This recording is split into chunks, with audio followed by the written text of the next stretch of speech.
The doctors in the emergency room were panicking. The unconscious diplomat was muttering in an unknown language, and no interpreter could be found. Then, the elderly woman with the cleaning rag in her hand stepped forward. "I can translate." At that moment, everything changed for everyone in the hospital. From which city in the world are you watching this video today? If you value stories of hidden heroism, feel free to subscribe.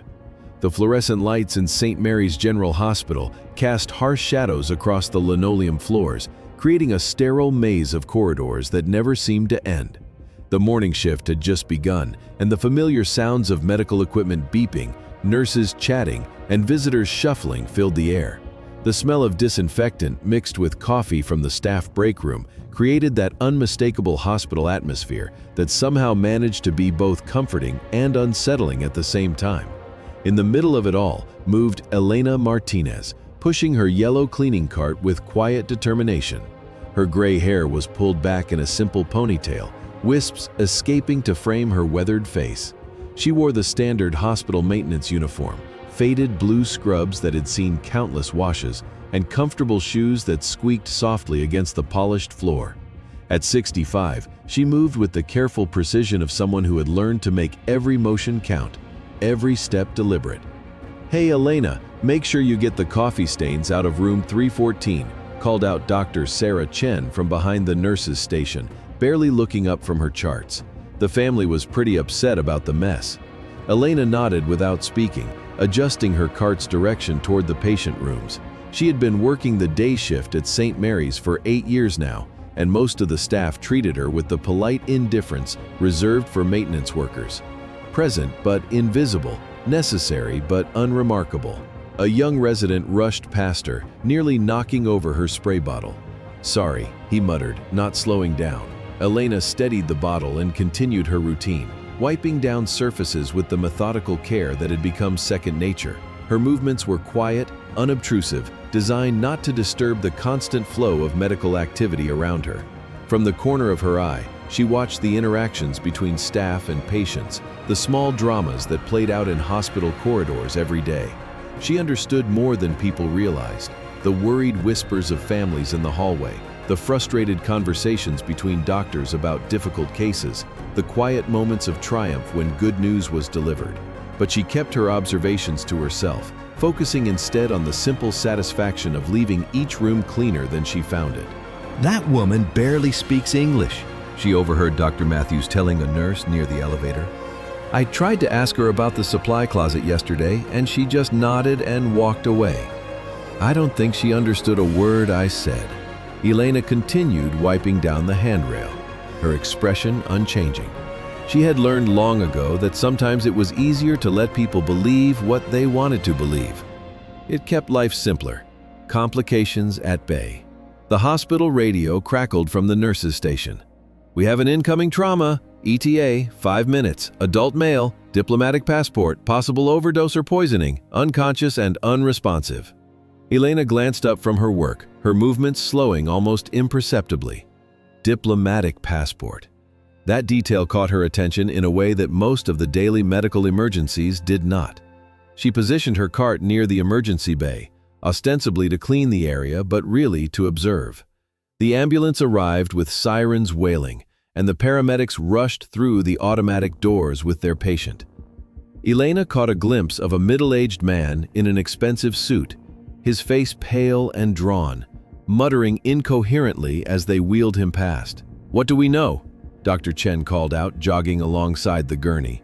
"Found him in his hotel room," the lead paramedic replied. "Housekeeper called it in.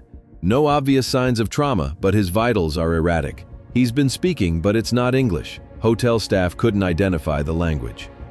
Elena's cleaning slowed to a stop. She watched as they wheeled the patient into Trauma Bay 2, the medical team surrounding him with practiced efficiency. Through the partially open door, she could hear fragments of the man's delirious muttering. Her breath caught. She recognized those words. The sounds coming from Trauma Bay 2 weren't the random babbling of a poisoned mind. They were Farsi, spoken with the accent of someone from northern Iran. And the words he was repeating weren't medical symptoms or calls for help. They were coordinates. Elena abandoned her cart and moved closer to the trauma bay, pretending to clean the area around the doorway. The man's voice was weak but insistent, repeating the same phrases over and over. Her mind, trained decades ago to catch and catalog such details, automatically began translating and memorizing. "We need an interpreter," Dr. Chen was saying inside the room. "We have no idea what he's trying to tell us. It could be medical information, allergies, anything." "I'll call the language services," a nurse replied. "But it might take a while to get someone here, especially if we can't identify what language it is." Elena stood in the doorway, invisible in her maintenance uniform, listening to words that made her blood run cold. The man wasn't talking about his medical condition. He was reciting details about a planned attack, airport codes, flight numbers, times. She gripped her cleaning rag tighter, her mind racing through possibilities. This could be delirium, the confused rambling of a sick mind. But her instincts, honed by years of intelligence work, told her otherwise. The details were too specific, too organized. Even semi-conscious, this man was repeating information that had been drilled into him. Information that suggested something terrible was about to happen. "Doctor," Elena said quietly from the doorway. Dr. Chen looked up, surprised. In 8 years, Elena had never spoken unless directly addressed, and even then, her responses were usually limited to nods or simple acknowledgments. "I can translate," Elena continued, stepping into the room. The medical team turned to stare at her. Dr. Matthews, the same doctor who had just been discussing her limited English, looked particularly stunned. "You speak," Dr. Chen began, then stopped, realizing she didn't even know what language they were dealing with. "Farsi," Elena said simply. "He's speaking Farsi." The room fell silent except for the beeping of medical equipment, and the patients continued muttering. Elena moved closer to the bed, her trained ear catching every word. The man's eyes were closed, his face flushed with fever, but his voice carried the urgency of someone trying to remember critical details. "What is he saying?" Dr. Chen asked. Elena listened for another moment, her face growing pale. "He's not talking about his medical condition," she said slowly. "He's reciting what sounds like operational details. Locations, times. This isn't medical information." The doctors exchanged confused glances. "Operational details," Dr. Matthews repeated.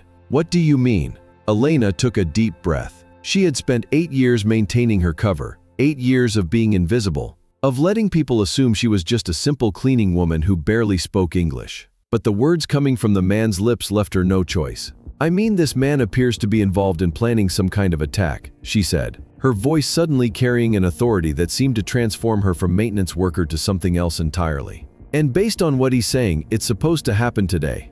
The trauma bay erupted in confused voices. Dr. Chen stepped forward, staring at Elena as if seeing her for the first time. "Who are you?" she asked. Elena met her gaze steadily. "My name is Elena Martinez, and I used to work for the CIA." The words hung in the air like a detonated bomb. The medical staff froze, staring at this woman who had been invisible to them for years, who had cleaned their floors and emptied their trash cans and apparently understood conversations they never imagined she could follow. Dr. Matthews found his voice first. "You're what?" 30 years as a language analyst, Elena said, never taking her eyes off the patient. "I need to call this in, now." She pulled out a cell phone from her pocket, a phone that looked considerably more sophisticated than the basic model most people would expect a hospital cleaner to carry. Her fingers moved with practiced speed across the screen.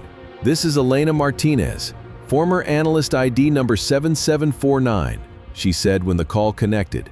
"I need to speak to the duty officer immediately. We have a potential credible threat." As she spoke, providing details and coordinates in rapid professional language, the medical staff continued to stare. The woman they had barely noticed for 8 years was suddenly coordinating with federal agencies, speaking in acronyms and code phrases that marked her as someone with high-level security clearance. "Yes, the subject is currently unconscious at St. Mary's General Hospital," Elena continued. "He appears to have been drugged or poisoned, possibly by his own handlers to prevent him from revealing details. But he's talking, and what he's saying suggests a coordinated attack on 3 major airports in the next 6 hours." Dr. Chen slowly sank into a chair, the full implications beginning to hit her. 8 years, she whispered. "You've been here 8 years." Elena nodded, still on the phone, coordinating the response. Subject is repeating flight numbers UA847, Delta 1205, and American 634. All appear to be flights departing this afternoon from Reagan, BWI, and Dulles. Within minutes, the hospital began to transform. Federal agents arrived, followed by bomb squad specialists and counterterrorism units. The trauma bay where Elena had been cleaning floors became the center of a national security operation. Elena found herself in the strange position of being both witness and expert. The invisible cleaning woman suddenly visible as the person who had potentially prevented a catastrophic attack. Agent Sarah Rodriguez, the lead FBI investigator, pulled Elena aside as the medical team continued working on the patient. "How long have you been out?" Rodriguez asked. 8 years, Elena replied. "I took the hospital job after retirement." "And you maintained your language skills?" Elena smiled slightly. "You don't forget 12 languages, even when you're mopping floors." Agent Rodriguez studied her. "The man is starting to regain consciousness. We're going to need you to conduct the interrogation." Elena looked back at the trauma bay, where the patient was beginning to stir. "I thought I was done with this world," she said quietly. "Looks like the world wasn't done with you." As federal agents secured the hospital and began coordinating with airport security, Elena Martinez stripped off her cleaning gloves and stepped back into a role she thought she had left behind forever. The other hospital staff watched in amazement as she transformed from invisible maintenance worker to key intelligence asset. Dr. Chen approached her as Elena prepared to enter the secured trauma bay. "All these years," she said, "we had no idea." Elena paused. "That was the point," she said gently. "Sometimes the most important work happens when nobody's watching." The interrogation revealed a sophisticated plot involving multiple operatives and coordinated attacks designed to cripple air travel during a major political summit. The information Elena extracted from the delirious subject allowed authorities to prevent not only the airport attacks, but to roll up an entire terrorist network. Later that evening, as the hospital returned to something resembling normal operations, Elena sat in the break room she had cleaned countless times. Agent Rodriguez found her there, still wearing her hospital scrubs, but now also wearing a federal ID badge. "The Bureau would like to offer you a consulting position," Rodriguez said. "Your skill set is obviously still very much needed." Elena considered this for a long moment. "I chose cleaning floors for a reason," she said finally. "It's honest work, quiet work. After 30 years of secrets and shadows, there's something satisfying about making things clean and simple. But today was an exception," Elena said. "I did what needed to be done. But tomorrow, I'll go back to being just Elena who cleans the floors. Some of us are meant to stay in the background." Rodriguez nodded slowly. "Will you at least keep the consulting offer open?" Elena smiled. "The phone number you have will always reach me. But I hope you never need to use it." As the federal agents finished their work and left the hospital, Elena retrieved her cleaning cart from where she had abandoned it hours earlier. She finished her rounds, wiping down surfaces and emptying trash cans, returning the hospital to the quiet, clean state that made healing possible. When her shift ended, she walked out the same employee exit she had used for 8 years. None of the evening staff knew that the woman pushing the yellow cleaning cart had potentially saved thousands of lives that day. To them, she was still just Elena, the quiet, cleaning woman who did her job and went home. And that was exactly how she wanted it. The next morning, Elena arrived at the hospital at the same time she always did. She punched her time card, collected her cleaning supplies, and began her rounds. Dr. Chen, arriving for her shift, stopped when she saw her. "Elena," she said uncertainly, "I wasn't sure if you'd be back." Elena looked up from organizing her cart. "Where else would I be?" she asked with a slight smile. "These floors don't clean themselves." Dr. Chen shook her head in amazement. "How do you do it? Go back to this after what happened yesterday?" Elena considered the question as she adjusted her cart's direction toward the patient rooms. "Every job has dignity if you do it well," she said finally. "Yesterday, I helped stop bad people from hurting innocents. Today, I'll help create a clean, safe environment for healing. Both matter." As Elena pushed her cart down the familiar hallway, the morning sun streamed through the hospital windows, casting the same patterns of light and shadow she had seen thousands of times before. But something had changed. The staff member she passed nodded to her with new respect. their eyes holding recognition of something they couldn't quite name. She had asked to remain invisible, and they would honor that request, but they would never again see her as just a cleaning woman. That afternoon, a new patient was admitted to the trauma bay, a young girl who had fallen from her bicycle, scared and crying in what sounded like Arabic. The medical team looked around helplessly, trying to communicate with the frightened child. Elena appeared in the doorway, set aside her cleaning supplies, and knelt beside the girl's bed. She spoke gently, in perfect Arabic, her voice calm and soothing. The child's tears stopped, and she began to explain what hurt. "She says her stomach hurts, but she's mostly scared," Elena translated to the doctor. "She's asking for her mother." As Elena continued to comfort the child and translate for the medical team, Dr. Chen watched from the nurse's station. Elena Martinez, the woman who cleaned their floors and sometimes saved the world, was exactly where she belonged. After the girl's mother arrived and the family was reunited, Elena quietly returned to her cart and resumed her cleaning rounds. She had work to do, floors to mop, and a hospital to keep running smoothly.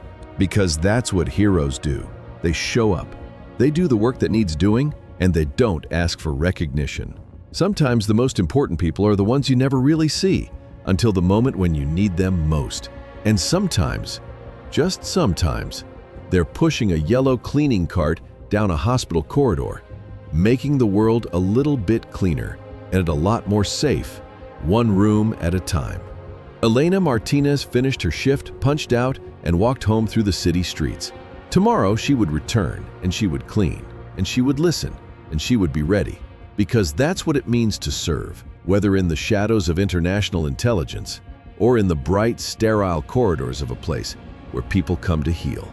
And in a world that often seems chaotic and uncertain, maybe that's exactly the kind of hero we need.